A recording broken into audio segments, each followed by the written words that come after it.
There's a little-known revolutionary that actually changed the landscape of video games that you all probably didn't even know. Kanye West has been into video games for a very long time.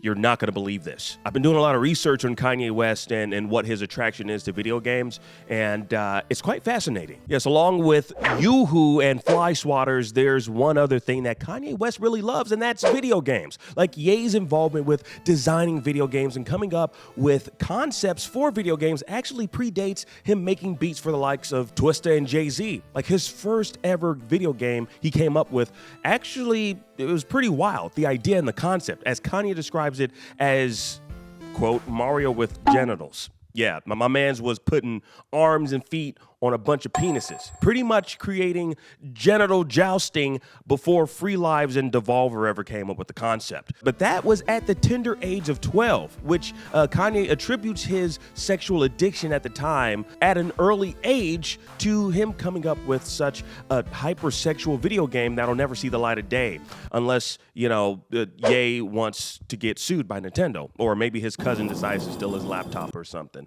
that he was bitches on. Also, editors note, if you show genital jousting, can you please put tips on the heads, like blur them out with Kanye West's head or something? Like, I mean his actual head. Yeah. Nice approach. And with this small story from Kanye West's past, you can already tell he has a very strange history regarding video games. And as time passed, it only got weirder as the artist notes video games as his first love. Like, it was actually him composing the music to that genital Mario Brothers game that led to him falling in love with music composition and the development of beats. He actually was developing music for that particular video game, and he felt it so cathartic and so enthralling that he knew that's what he wanted to do. And I gotta tell you, I'm definitely glad he went more of the music route because, well, I mean, that's where he clearly has shined. But as Kanye stated in the past, his Truman Show boat done hit the painting. Y'all seen the movie Truman Show. Y'all know what that reference is all about. And he felt the need to extend his creativity into other areas. And the world would soon see Kanye's first public video game at E3 2016 with the trailer for Only One. But before we talk about Only One, it's important to document the road to E3 2016 for Kanye West. And it all began a year prior at E3 2015. Now, Kanye's vision of making a video game was at an all-time high. He began working with an obscure company for about 6 months and felt he needed to get a AAA video game studio involved. So he went to one of the big three to pitch a new idea that he thought would kind of just revolutionize the video gaming industry as we know it. Now, E3's expo floor was the fairgrounds that would see the famed rapper meeting with the legendary Nintendo game designer and director Shigeru Miyamoto to sell him on an idea that would prove to be Ye's greatest achievement. As the story goes, Kanye showed up to the Nintendo booth unannounced and demanded to speak to Miyamoto-san.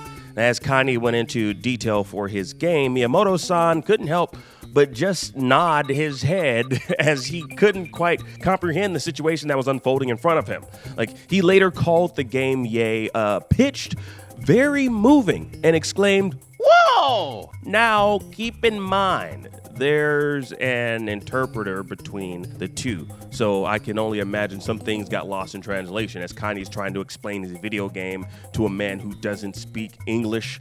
So it's going through the translator, and the translator trying to translate whatever Kanye is trying to say, and it's already hard to understand what Kanye is saying in general. So, yeah. But ultimately, Nintendo didn't take Ye up on the idea, but it didn't stop him from inviting yet another Nintendo legend to his clothing warehouse office to sell him on the game. In fact, Miyamoto's the one that supposedly set up the meeting. That's right, Miyamoto set up a meeting with the legendary Reggie Fils-Aimé. We all know and love What's wrong Reggie. with you? Now, Reggie revealed in a podcast that seems to be either lost to time or behind some weird paywall somewhere that he met with Kim Kardashian and Ye, and after Kanye pitched his idea, he told him that Kanye does not want to work with Nintendo because of how strict and hard they are to work with. And of course, Kanye told him, yes, Ye wants to work with you. I don't know if he called himself by the third person, but I wouldn't put it past him. Now, it didn't work out, and Reggie got his ass out of there as fast as he possibly could. But Kanye didn't let that whole meeting deter him. What in the world? No, it didn't work out, and Reggie Fils-Aime got his ass out of there as quick as he... Oh my goodness. It's very hot wearing this damn jacket. Jeez. I'm scorching. I don't know how Kanye wore this jacket on that show and wasn't sweating. I am extremely hot right now. Anyways, let's get back to it. Now, it didn't work out, and Reggie got his ass out of there as quick as he possibly could, but Kanye didn't let that meeting deter him, as he didn't let the whole, Nike shoe deal stop him from trying again with Adidas, and that was pretty successful for him. Now, only this time, Ye was going independent, and come E3 2016, Kanye revealed to the world only one. Now, this was going to be a mobile video game by a film and animation studio called Encyclopedia Pictura. Now, it was a linear game where the player was tasked with navigating Kanye's late mom to heaven. Now, the game's name comes from the song entitled Only One, which is dedicated to Kanye's mom. Now, the game features whimsical imagery depicting Donda, Kanye's mom, as an angel riding a Pegasus and described as an endless runner devoid of the concept of death.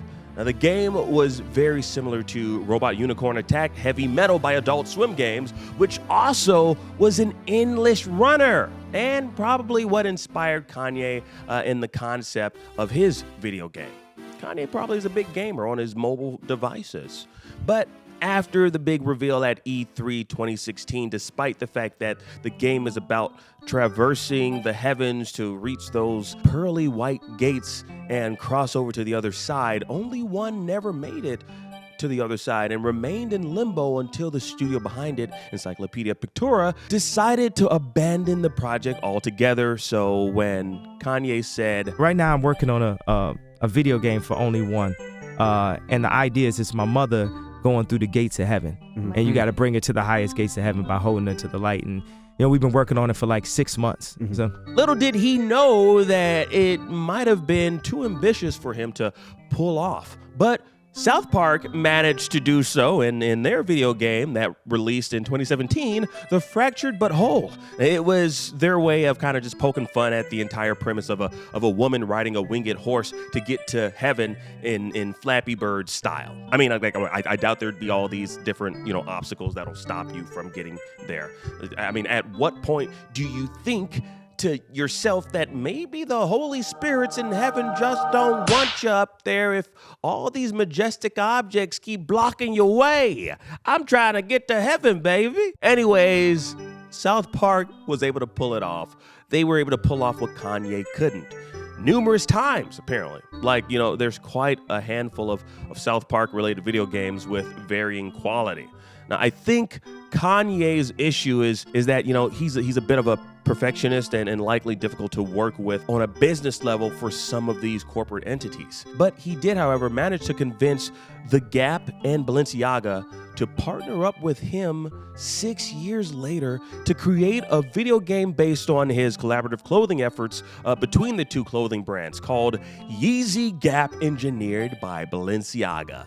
How original is that name? The purpose of the game is to allow players to render virtual avatars that showcase the Gap Balenciaga clothing line. Shameless self-promotion, I guess. Anyways, now once you choose your fit, you take to the air to collect a bunch of doves. And the interesting thing about the game is it kind of looks like it's borrowing from Kanye's previous failed attempt, Only One. Like, the game has you ascending to the sky, and with every dove you collect, you continue to ascend upwards in an endless cycle. So yet another endless runner type video game. Only this time it's vertical, not horizontal gameplay. Now, the visuals clearly borrows assets from Only One. Ye's been really obsessed, it seems, with creating an endless runner where the player traverses the heavens, and he finally was able to accomplish it. He was finally able to create a video game. He succeeded, but it didn't stop there with him. He also made this really unique ad for Gap Balenciaga where it plays out like GTA. After selecting your character's style, you have to find your way to the top of a building by traversing the urban streets of Japan looking for some invisible key to a van, and then it just ends on a rooftop. But the question, I have is, where is the police in this city filled with all these folks wearing shiesty masks? Like, I mean, look at that. I mean, he's got 4 stars. That's 4 stars right there. I don't know. Maybe the laws in Shibuya, I don't know. Maybe they're a little bit lax. Who knows? Anyway, Kanye finally achieved his goal of making a video game. But the greatest rapper alive wouldn't be satisfied with just that achievement. There was also the unreleased album called TurboGrafx-16, named after the 1989 video game console. It was Ye's favorite console, apparently, as a child. I never heard of the TurboGrafx-16 console, and odds are you watching this, you never heard of it either. It's because it was a complete failure here in the US, getting beaten out by the Sega Genesis and the Super Nintendo. But Kanye's always got to go against the grain with everything he does, including the gaming habits that he has. The TurboGrafx-16 was supposed to be Kanye's next album after Life of Pablo, but he scrapped it, along with that Love Everyone album. I looked at the supposed track listing for TurboGrafx-16, and none of the songs on it seem like they're video game inspired. So, I don't know, good riddance, I guess. I mean, the damn thing had tracks called Welcome to UCLA, Euro, Bad Night, All Eyes on Ye, Face Down, No Reason, Jealous, Problem, The Summer League. What the hell does any of that mean? It's music that is lost to time. Now, outside of Kanye's attempts at video games, other people have taken a stab at making ones based on the rapper. Kanye West 3030 was an RPG that came out back in 2013 on PC, which sees you as Kanye falling into a portal that transports you to the year 3030. Now, in this dystopian future, Lil B's clone rules the world, and Ye's the chosen one, as always. He's the chosen one to take him down. And along this hip-hop journey, Ye teams up with the likes of RZA, MF Doom, and non-holographic Tupac. It's the best type of Tupac, I guess. As well as being challenged by the likes of Eminem and Nicki Minaj.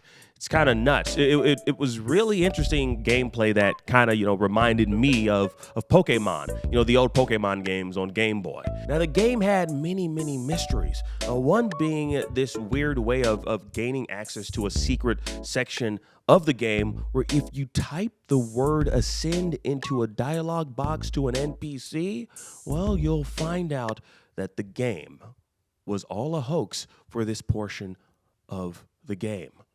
It's kind of weird. It's a bunch of terminals where you have to type in specific codes, screenshot a QR code, enter more code, and then be prompted to enter your personal information.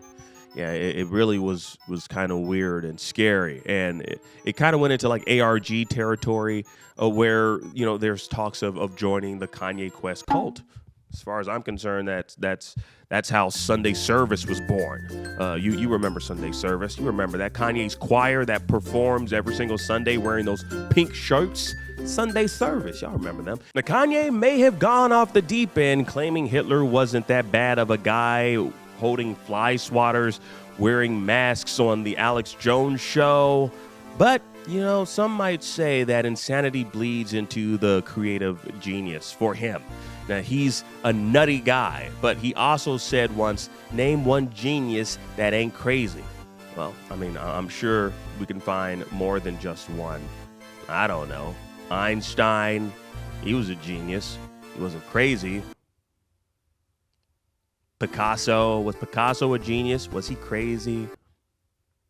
Is that the one that cut off his ear? Anyways, I get it. I get what Kanye is saying. Kanye really likes to kind of just like sensationalize things to build up hype. His odd journey to getting into the gaming industry probably won't end here with the Gap Balenciaga video game, and will definitely document every moment as this zany guy continues to create more music, shoes, and mobile games. Now, he's been quiet as of late, but you know what they say. It's always calm before the storm. I'm sure this isn't the last we've heard of Kanye West talking about video games, getting involved in video games. I mean, you saw him at Kid Cudi's house that one time. He was playing Sonic, and the way he spoke about Sonic the Hedgehog was interesting. I've never heard Kanye or a rapper on any level talk about Sonic the Hedgehog the way he talked about Sonic the Hedgehog. And it made me think, this man is probably working on another video game that is set to take the world by storm. But it's not like, that Gap Balenciaga video game took the world by storm. How many of you all even knew about that game? I think that is the question that I have for you before we end this video. Now, the genius behind this man knows no limits. He'll continue to create music. He'll continue to create clothing. But one thing's for certain, the big three, and I'm talking about Microsoft, Sony, PlayStation, of course, Nintendo, they probably will not embrace him because the man's freaking crazy. He's crazy. He's crazy. But you know what? He gave us so many great tracks over the years. So I don't know. Who's to say what's to come next from this guy? We'll have to wait and see. Thank you all so much for watching this video. Shout out to all the members here. You all keep me motivated, and you all keep these videos coming, and they will continue to come. Thank you so much. And if you are not already subscribed, please click that subscribe button. I do videos like this every single week, and I want you to see them. So, in order to see them, you got to click the button. Do you not know how buttons work? Please click the button. Can you show them how the button works? You just click it. Click it or ticket. I won't give you a ticket. And I am watching the comments. I will be reading each and every comment. So please, I want you all, if you have gotten to this point in the video, I'm going to need you to drop a special emoji. And it's going to have to be the emoji of the cry face. Yes, just shed one tear for me. I'll see you down there, guys. Until the next one, take care. Now, I am extremely hot, so I gotta take this off. It's not cold in here. It's not like it's a winter storm. I don't even know why I have this jacket on. Well, I have it on because Kanye West wore this on Alex Jones. He wore this on the Alex Jones show, so of course I had to wear it too. Like I was gonna pass up an opportunity to wear this awesome jacket. Yeah, well, I gotta go. Thank you for watching. Goodbye.